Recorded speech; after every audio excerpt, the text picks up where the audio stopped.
Cuando se empieza a gestar todo el movimiento independentista, la mujer no está al margen. Las señoras importantes organizan tertulias en sus casas donde participan los intelectuales y a puerta cerrada se preparan quienes llegarán a ser los próceres de la independencia. En tanto que las mujeres del pueblo, con la experiencia del levantamiento de los comuneros, reemplazan a los maridos en sus labores o los acompañan a la guerra.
La educación de la mujer era también estrecha. Primero, no podía ir al colegio o a la universidad, muchísimo menos. Se estudiaban para aprender a bordar, a cocinar y a ser amas de casa. A algunas les asignaban clases de piano o de pintura, de pintar florecitas y jardincitos, todo muy delicado, y a bordar y a tejer. Pero en ese siglo XIX es cuando se vieron también figuras, y en principios del XX aquí en nuestro país, que inclusive ya hablaban en alta voz, que se pronunciaban en público y que por ese pronunciarse en público, diga usted a principios del siglo XX, y propender por los derechos que les pertenecían, fueron ridiculizadas. Las que querían intervenir en política, por ejemplo, se les decía que la política era una cosa muy turbia, en la cual la mujer tan dulce, tan suave, tan tierna y tan frágil no debería. Eso lo decían los grandes políticos colombianos, por ejemplo.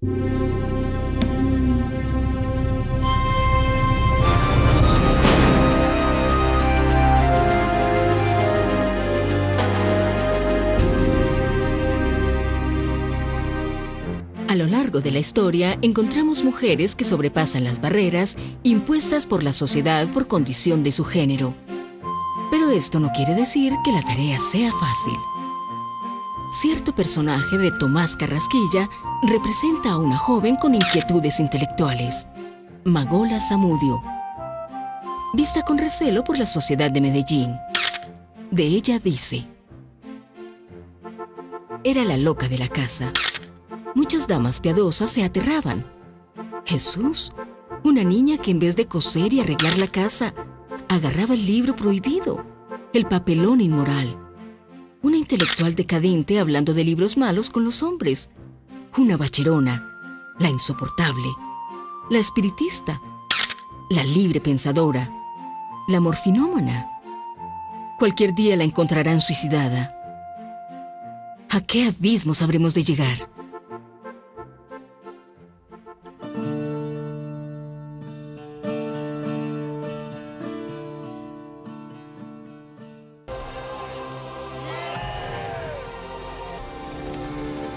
Veamos. A la llegada de los españoles, la religión católica es la maestra por excelencia.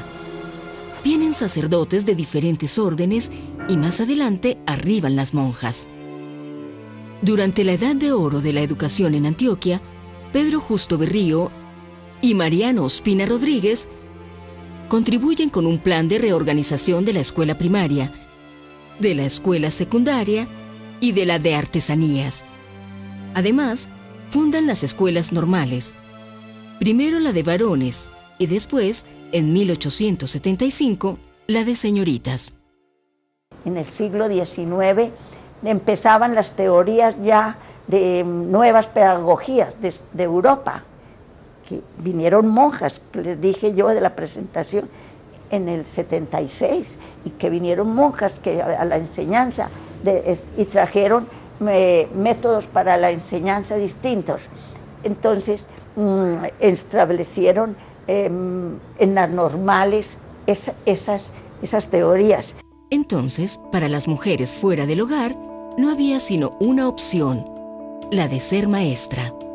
Las mujeres en el sistema educativo, en general en la sociedad, había como una barrera protectora del acceso de las mujeres de todas las clases sociales a la cultura. No podían acceder sino al magisterio para ser profesoras de niños de primaria, porque las normas de la regeneración prohibían que las mujeres enseñaran en aulas donde hubiera niños mayores de 12 años. Todo ese fantasma de la mujer como pecado y de sacarla del mundo del conocimiento que se traduce en todos estos espacios del devenir de la cultura.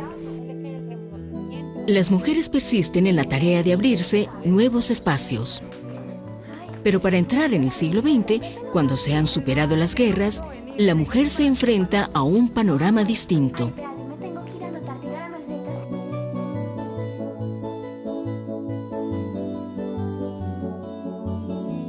En 1912 empezaron a fundarse las escuelas para comercio. En el 15 apareció la Remington y empezaron a formarse en las primeras secretarias a aprender comercio.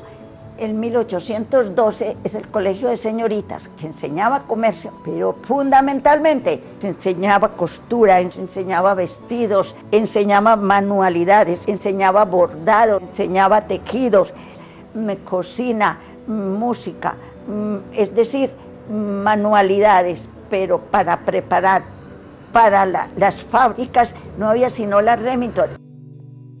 La necesidad que genera la ciudad creciente hizo que se crearan nuevos centros de estudio para la mujer, pero la relegación persiste.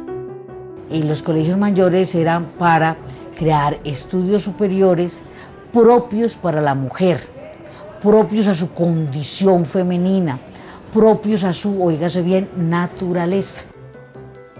En ese contexto, miren algo, no los llamaron universidades, los llamaron colegio mayor. Pero igual, la historia nos demostrará que hay mujeres que no se conforman con lo establecido. En Antioquia hay una mujer muy significativa, a mi modo de ver, que es Sony Jiménez de Tejada. Sony fue la primera mujer ingeniera civil de Colombia. Sony rompió con las carreras femeninas, con la idea de que la mujer debía ingresar a la universidad, pero al estudio de unas carreras femeninas que se habían creado incluso para las mujeres, como arte y decorado, bibliotecología, enfermería, como bacteriología, como delineante de arquitectura, como trabajo social. Sony entra a una carrera como ingeniería civil. Todo el mundo en la escuela de minas la miraba cuando paseaba por sus corredores.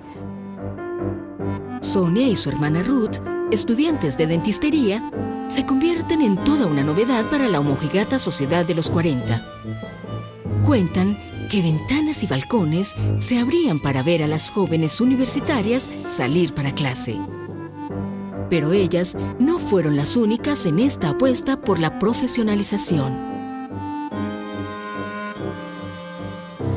Dio como resultado la formación de una de las investigadoras en antropología más importantes del país y quien definitivamente enseñó a pensar en el tema de familia como un problema de la cultura, que fue Virginia Gutiérrez de Pineda.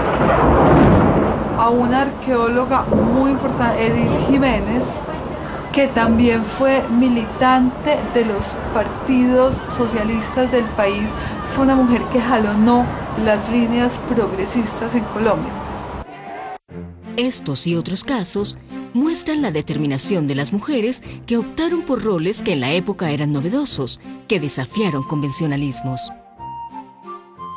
Hay estudios que han mostrado que las mujeres, las maestras casi todas eran mujeres, ¿sí? Maestras rurales y urbanas, que las telefonistas, las telegrafistas, las oficinistas, las secretarias, las mecanógrafas, todas ellas fueron mujeres que salieron a ganarse la vida trabajando por fuera y vencieron oposiciones de sus padres, hermanos, maridos, familiares, el medio, todas las voces pacatas que se opusieron a que ellas en ese momento tomaran esas decisiones, ¿sí? Y lo hicieron en un momento en que Medellín se estaba pasando de pueblo a ciudad y hay muchas oportunidades para ellas. Hay una demanda en el comercio floreciente, en las oficinas, en los bancos.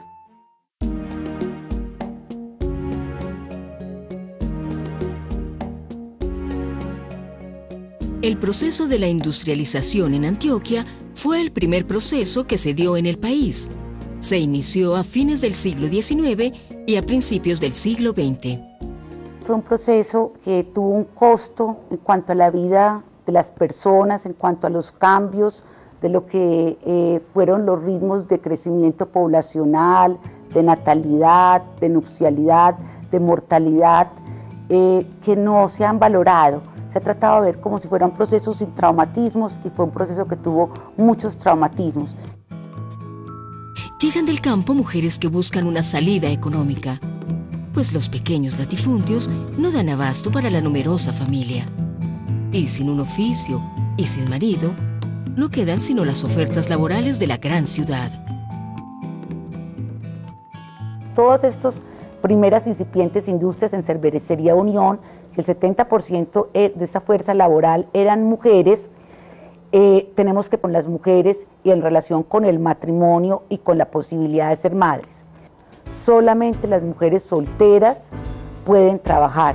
Entonces a las fábricas les interesaban mujeres muy jóvenes, habían desde niñas, desde los 8 años, inclusive habían propagandas en que estimulaban el trabajo de los niños con propagandas como esta. Si usted quiere su vestido de primera comunión, vincúlese en la fábrica tal, y con esto estimulaban a que niñas que prácticamente tenían que montarse sobre un banco para alcanzar los telares, trabajaran desde joven. Pero no todas estas mujeres tienen la suerte de trabajar en las fábricas.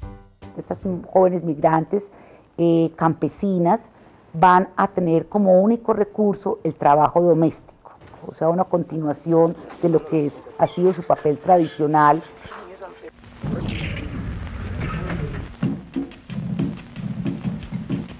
Uno de los problemas más graves que va a tener Medellín, y que no es un problema que desaparece, pero es un problema de los cuales los mismos cronistas de la época hasta los años 40 van a ser conscientes, es del aumento de la prostitución. O sea que realmente uno de los primeros desajustes que uno va a ver son como estas migrantes jóvenes, solas, inexpertas, desarraigadas de sus lazos familiares, de su vida campesina, tienen que enfrentar un mundo urbano hostil, además pues ya del trabajo que por sí era bien duro. Estas mujeres anónimas no siempre se resignan a seguir el curso de los acontecimientos. Algunas de ellas se toman la voz, y su voz hace eco en la memoria de un pueblo.